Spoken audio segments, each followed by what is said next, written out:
How's it going, guys? Tay from the Rogues here, bringing you another video, and today we are doing something slightly different. I have a video, well, a game that I've pre-recorded that I'm just going to chat over. So if you guys enjoy this style of content even more, leave a comment down below, because I don't know unless I try, you know. So let's talk about this deck today. We are looking at a cheeky Toedscool EX deck, and we've got some extremely different partners to run with it. So let's just talk about it.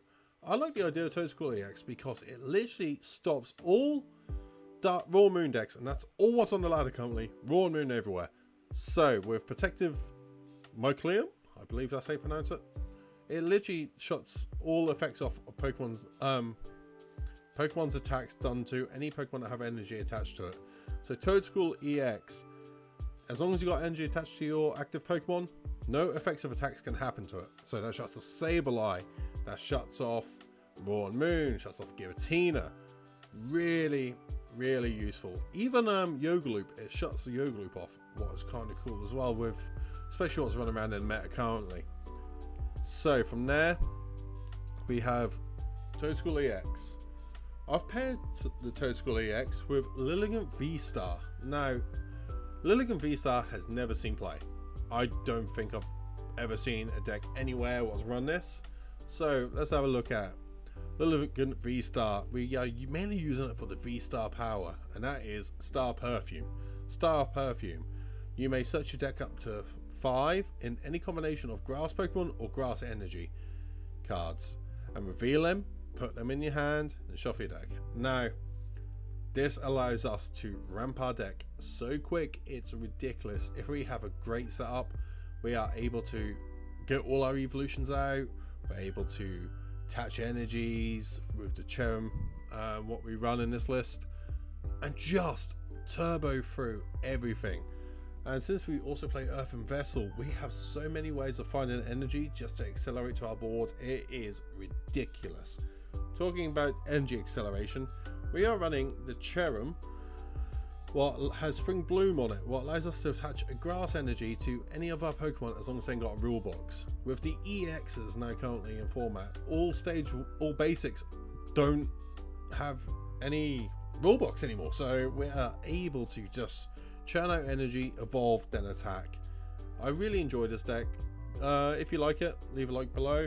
Here's the deck list. As always, just go check it out. It's such a good game. So in this game, we are literally starting a Cherubi, what is pretty fire, what we want to see, and we are going against a Raw Moon EX. So from here, we Nest Ball to go grab the Lilligant. Since we have the VSTAR in hand and its ability, it allows us to go searching through our deck to grab what we require. So we pass. To be honest, it's not the best start. I'd like to see our early ball search and stuff to go grab the Pokemon we need, just to basically get set up ready for turn 2 to get swinging as hard as we can, especially when we're going against Raw Moon, and it is a very quick deck, but they are starting quite slow. So they're getting energy to their Morpeko. We hit the Avery to draw 3, what was absolutely stunning, because now we've got the Cherrim. From this situation, I do just want to go grab my Toedscool EX and some energy, so we can just start getting powered up, and that's what I do. So we go grab the 2 Toedscool. We attach an energy to the Cherrim, I believe, here. At this point, I was debating, do I attack with the Cherrim and go that route? We use the Ultra Ball to get rid of 2 energy because we do have the Energy Retrieval in hand. So basically, it's a free ball search for any Pokemon we want. So we go from there. Spring Bloom allowing us to attach all our energy where we want. There I kind of buggered up. I was meant to attach the other energy to the Cherrim, but luckily we did hit the Earthen Vessel off the Pokestop.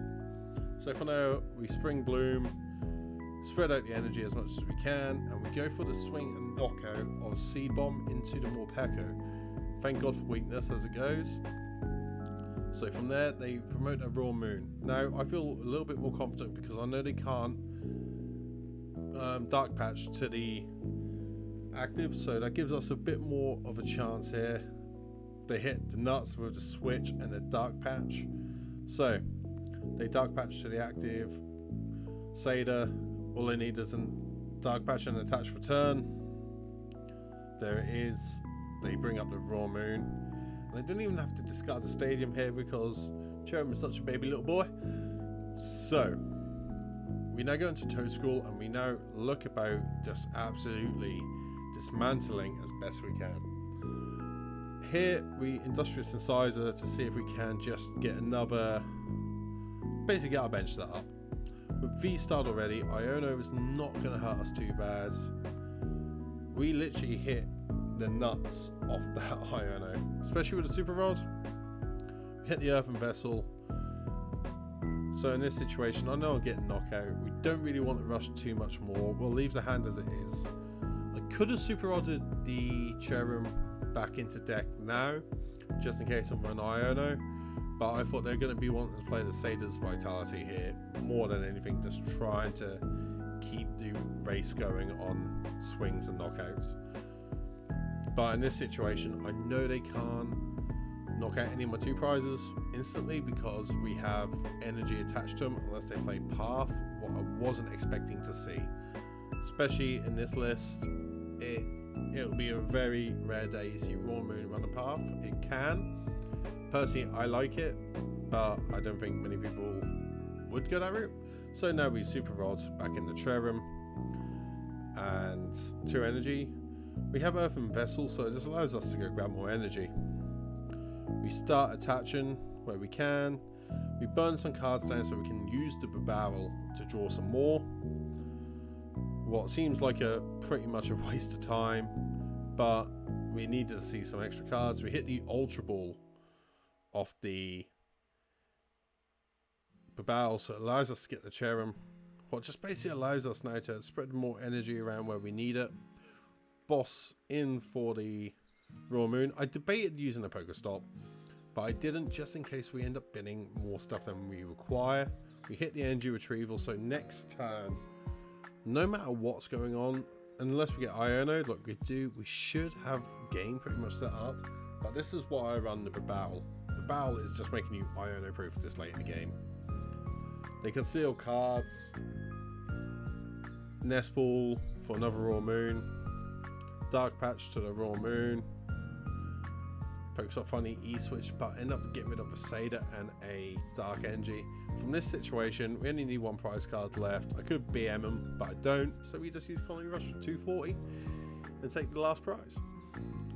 Now, this deck in this current format is absolutely mad. It stops one of the best decks in format of Raw Moon from using their main attack, so they can't one-shot you. You one-shot them in return, and you just stay ahead of the prize trade. I really like this deck. With the baby Toedscool stopping your opponent from putting cards from the discard into the hand. Absolutely mad when you're going against Dengo, Cherrim PAL, even the late stage Clara with Lost Box turns that opportunity off. Absolutely mad and sickening and cool way of doing it. Also an interesting bit, Pokestop doesn't work with it. So it's just such a good little list this.